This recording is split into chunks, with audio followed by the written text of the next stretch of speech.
Hvis der siver vand ud fra armaturets opvaskemaskinegreb, er det tid til at skifte indsatsen. Vi viser det på en 9000E, men fremgangsmåden er ens for alle FM Madsons armaturserier. Start med at lukke for vandet. Drej grebet mod venstre. Stik en lille skruetrækker ind i udtagets højre side og løsne forsigtigt grebet.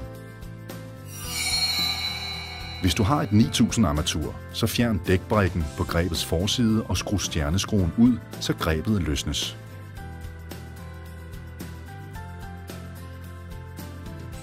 I garderserien skal du løsne stiften nedefra.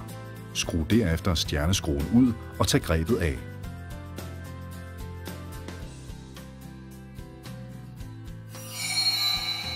Skru låsemøtrikken af.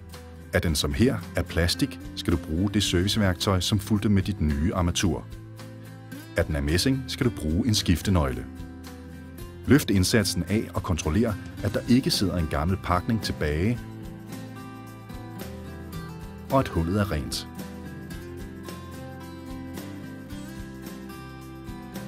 Den nye indsats har 2 styrestifter på undersiden.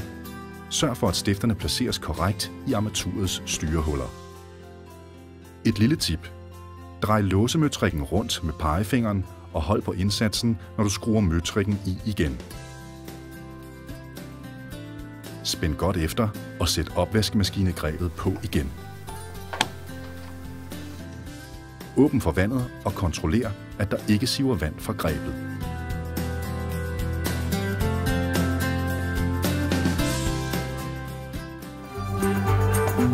Ask someone who knew me, they will never be the same.